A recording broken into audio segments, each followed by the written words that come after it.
Fala pessoal, beleza? Em 358 a.C., na costa da Macedônia, no norte da Grécia, o contador de histórias Iolaus de Atenas foi capturado por piratas e tenta ganhar tempo contando a eles a lenda de seu tio Hércules, que seu pai era Zeus, rei dos deuses, mas sua mãe era Alcmena, uma mulher mortal.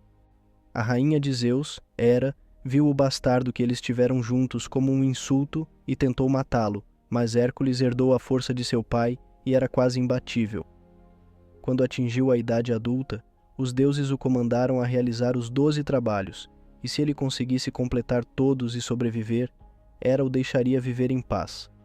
Ele lutou contra monstros poderosos como a Hidra, o javali erimantiano e o leão da Nemeia, cuja pele era tão resistente que nenhuma arma podia penetrá-la, então Hércules o derrotou com as próprias mãos.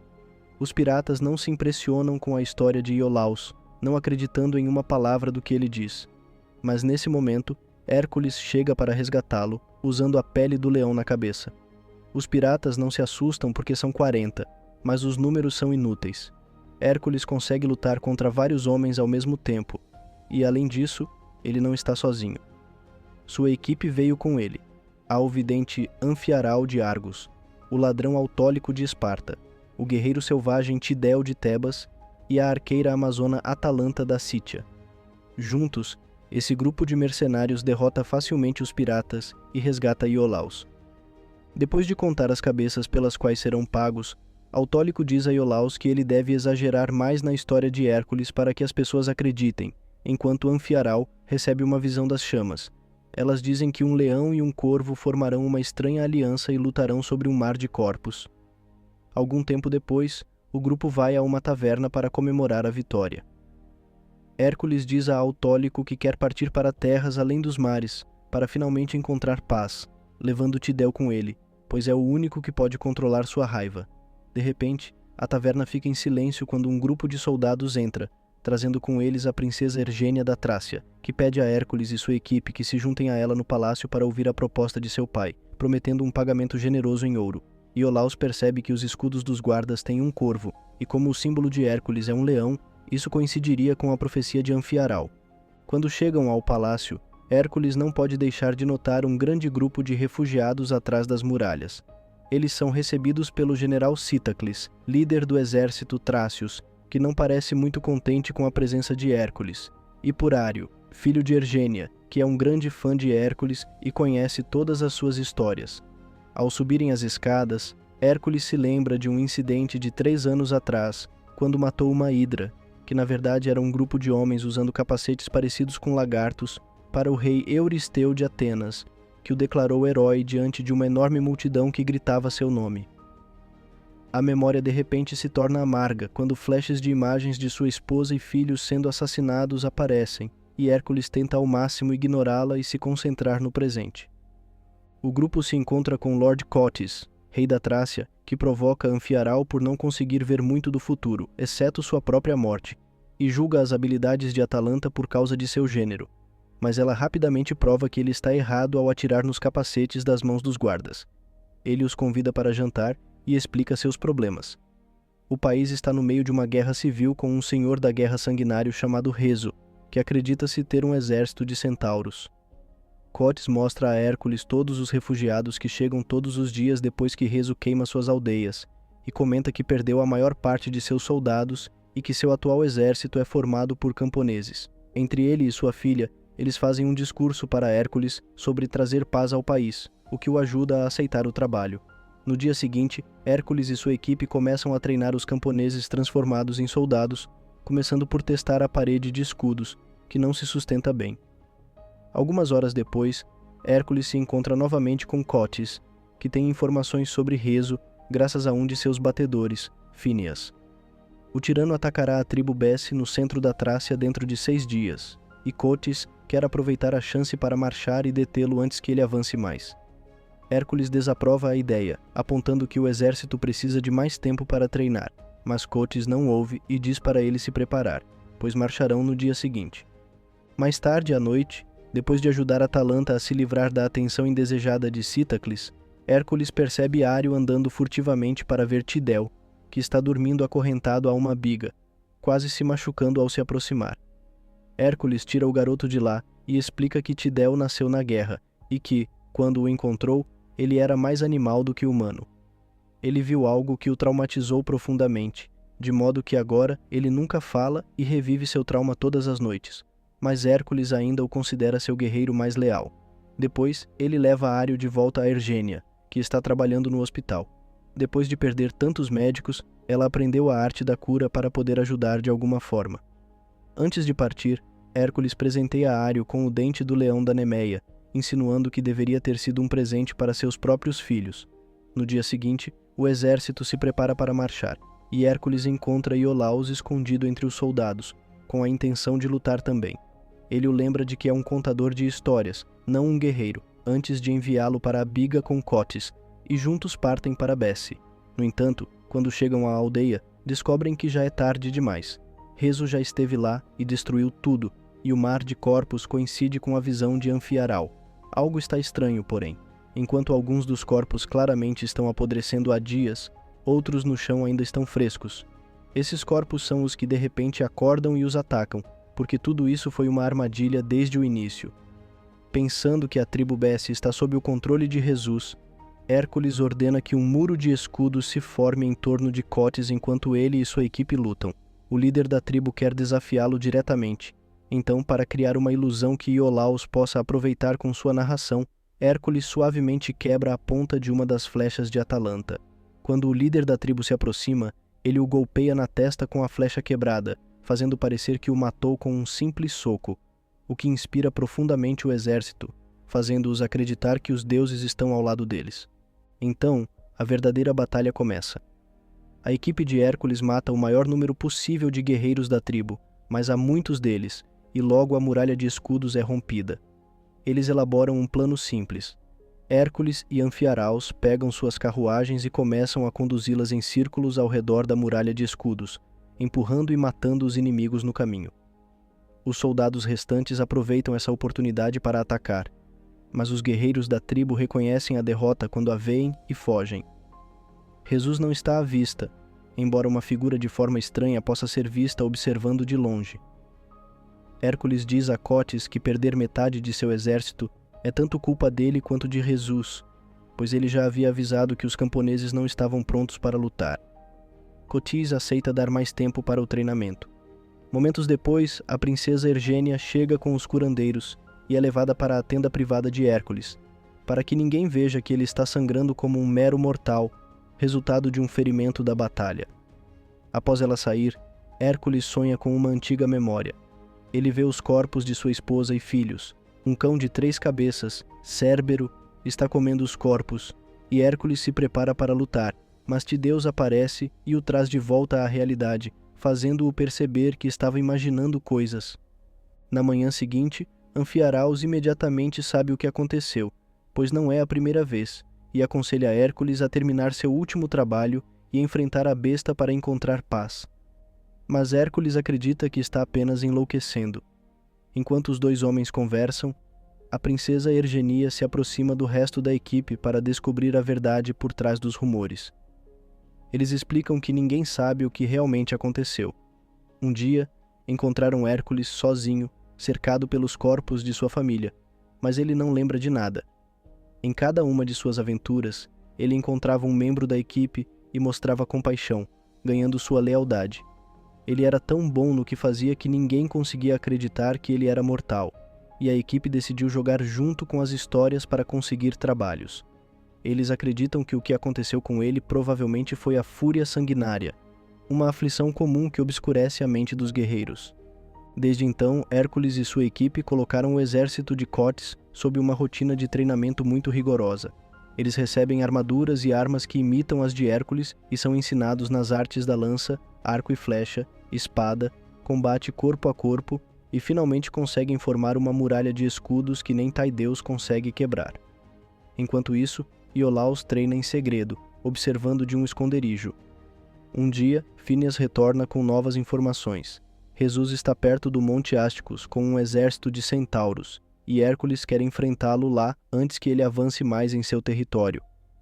Isso pode ser perigoso, pois a floresta pode atrasar as carruagens, mas ele tem um plano. Anfiaraus, tristemente, Não pode dizer se vencerão ou não, pois não consegue prever isso, mas sabe que vai morrer em uma semana. Alguns dias depois, quando o exército está pronto para lutar, eles chegam ao Monte Ásticos, mas não encontram acampamento inimigo. No entanto, o exército de Jesus aparece no horizonte, e ao se aproximarem, descobrem que não são centauros, apenas um grupo de homens a cavalo criando uma ilusão óptica ao permanecer contra o sol. Jesus se aproxima para falar com Cotes, com Fíneas ao seu lado, que na verdade estava trabalhando para o inimigo o tempo todo. Cotes é convidado a se render, mas ele recusa, e ambos os lados se preparam para a batalha. O exército de Cotes forma a muralha de escudos e libera os flancos, mas os primeiros a atacar são Atalanta e seus arqueiros, que aparecem de repente em carruagens vindas da floresta, emboscando o inimigo quando eles quase chegam ao seu lado. Quando flechas em chamas são disparadas, Anfiaraus abre os braços, pronto para aceitar seu destino, mas de alguma forma nenhuma delas o atinge. A batalha é longa e árdua. O exército de Jesus pode ser maior, mas os soldados de Hércules têm uma formação melhor, e logo começam a dominar o inimigo. Os soldados de Jesus começam a fugir, mas ele decide ficar e desafiar Hércules diretamente, o que se prova uma má ideia. Hércules agarra o cavalo e o derruba junto com Jesus com um movimento rápido. Algum tempo depois, quando retornam ao palácio com Jesus acorrentado, Cotes começa a humilhá-lo diante de seu povo, mas Hércules se compadece e o ajuda a continuar. Enquanto caminham juntos, Jesus tenta explicar que Cotes é na verdade um tirano, e que não foram seus homens que queimaram todas aquelas aldeias, mas sim Cotes. Durante o banquete de celebração, Jesus está acorrentado a 2 colunas para ser exibido como troféu, e a princesa Ergênia tenta lhe trazer água, mas Cotes não permite. Então é hora da coroação, porque agora que a Trácia não está mais dividida, Cotes é o rei de tudo. Quando a princesa Ergênia deixa a sala após Jesus acusar Cotes novamente, Hércules fica desconfiado e a segue, exigindo que ela conte o que sabe. Ela admite que Jesus está dizendo a verdade. Foi Cotes quem começou esta guerra depois de envenenar seu marido, o verdadeiro rei, para tomar o lugar dele. No entanto, ela não colaborou porque aprova as ações do pai, mas porque Cotes ameaçou matar seu filho se ela tentasse se rebelar. Ergênia tenta convencer Hércules a levar Ários com ele quando forem embora, mas Hércules se recusa pouco antes de serem encontrados pelo general Citacles, que diz a Hércules que Cotes está à sua procura. Hércules vai confrontar Cotes, acusando-o de traição, mas Cotes acha risível que mercenários que fariam qualquer coisa por ouro de repente tenham desenvolvido uma consciência. Ele admite querer construir seu próprio império e convida Hércules a liderar seu exército, mas como Hércules recusa a oferta, Cotes lhe paga o que foi acordado antes de expulsá-los. Ao chegarem às suas carruagens, Hércules dá seu dinheiro a Autolicos, pois quer ficar e salvar a Trácia. Ele não espera que a equipe permaneça com ele, permitindo que todos partam com sua recompensa e tenham uma boa vida. Mas Atalanta lembra-lhe que eles não o seguem porque sentem que lhe devem algo, mas porque são uma família. Toda a equipe decide ficar e lutar, exceto Autolicos, que parte com todo o ouro depois de chamá-los de loucos. O grupo facilmente retorna ao palácio, mas o general Citacles os aguarda, cercando-os com seus soldados. Depois de fazê-los largar as armas, ele também informa a Cotes que ouviu Ergênia conspirando com Hércules para tirar Ários dele. Cotes toma o garoto de Ergênia enquanto ela é capturada pelos soldados, e Ários tenta ir até Hércules em busca de ajuda, secretamente devolvendo-lhe o dente de leão antes de Cotes arrastá-lo de volta pelos cabelos. Hércules é nocauteado enquanto tenta salvar o garoto e acorda algumas horas depois, acorrentado a uma parede, vendo Cérbero à sua frente. Quando sua visão lentamente clareia, ele percebe que são na verdade 3 lobos, que lhe parecem familiares. Eles pertencem ao rei Euristeu, que agora entra no local junto com Cotes, pois têm trabalhado juntos o tempo todo para governar toda a Grécia. Depois de ver todos os seus amigos presos em gaiolas ao seu redor, Hércules lentamente recupera a memória. Cérbero sempre foi uma ilusão de sua mente. O que ele viu naquela noite, 3 anos atrás, foram os lobos que atacaram sua família depois que Euristeu colocou um sedativo em sua bebida, para que ele não pudesse fazer nada. Euristeu admite que isso é verdade, e ele fez isso porque não gostou da maneira como seu povo gritava o nome de Hércules mais alto que o dele, como se Hércules fosse algum tipo de deus. Isso poderia ser uma ameaça ao seu poder, e ele precisava ser eliminado. Um homem com ambição pode ser comprado, mas alguém como Hércules, que não quer nada, é muito perigoso. Cotes manda seus soldados tirarem Ergênia de sua cela para ser executada, e Hércules se sente inútil por só poder assistir. No entanto, quando Anfiarau lembra-lhe que todos acreditam nele e que ele deveria acreditar em si mesmo também, Hércules lembra-se de quem ele é e reúne toda a sua força para arrancar as correntes da parede e salvar Ergenia. Cotes e os outros correm para fora da sala e deixam os lobos cuidarem dele, enquanto Ergenia usa o machado com o qual estava prestes a ser executada para abrir as portas das gaiolas. Os lobos dão uma boa luta a Hércules, mordendo e ferindo-o em várias partes do corpo, mas, um por um, Hércules consegue dominá-los e jogá-los longe, matando o último com o dente de leão. Seu último trabalho está finalmente completo. Ergenia liberta todo o grupo, e eles pegam algumas armas que os soldados deixaram para trás, enquanto Hércules mostra sua força novamente, levantando uma porta de metal que lhes permite escapar da masmorra. Enquanto sobem as escadas, soldados tentam impedi-los, mas eles não têm dificuldades em revidar e abrir caminho. Quando uma lança em chamas é lançada contra eles, Anfiarau mais uma vez acha que sua hora chegou e abre os braços para receber seu destino, mas Hércules a pega e mata um soldado com ela, salvando seu velho amigo. Enquanto o grupo cuida dos soldados restantes, Hércules vai atrás de Euristeu, que começa a inventar várias desculpas pelo que aconteceu com a família de Hércules, dizendo até que havia sido controlado por Cotes. Ele também tenta dar ordens como rei e até lhe oferece dinheiro, mas Hércules não se importa com nada disso. Ele agarra Euristeu pelo pescoço, joga-o no trono e o apunhala com seu próprio punhal, finalmente vingando sua família. Agora ele pode seguir em frente e encontrar paz após tudo isso. Seus pensamentos são de repente interrompidos por um chicote em volta de seu pescoço. É Cítacles, que joga Hércules no chão e se prepara para matá-lo, mas acaba sendo esfaqueado por Iolau, que o surpreende por trás. Depois de finalmente chamar seu sobrinho de guerreiro, os dois se reúnem ao grupo, que resgatou Jesus, e juntos eles deixam o palácio, parando assim que vem Cotes esperando por eles com seu exército. Ários está sendo mantido como refém por um soldado, e Cotes ameaça matá-lo se Hércules não se render. De repente o soldado cai morto por causa de uma faca jogada contra ele. É Autólico, que voltou para ajudar. Agora livre, Ários corre em direção à sua mãe enquanto outra batalha começa, e Tideu salta para protegê-lo das flechas que vêm.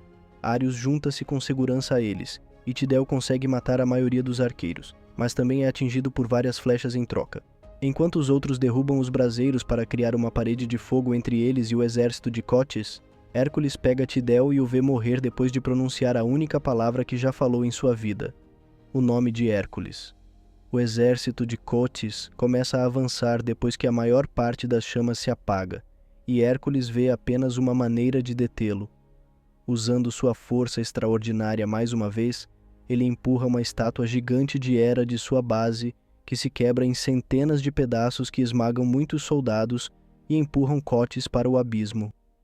Com seu rei morto, um por um os soldados começam a se ajoelhar para Hércules e a gritar seu nome, aceitando-o como seu novo líder.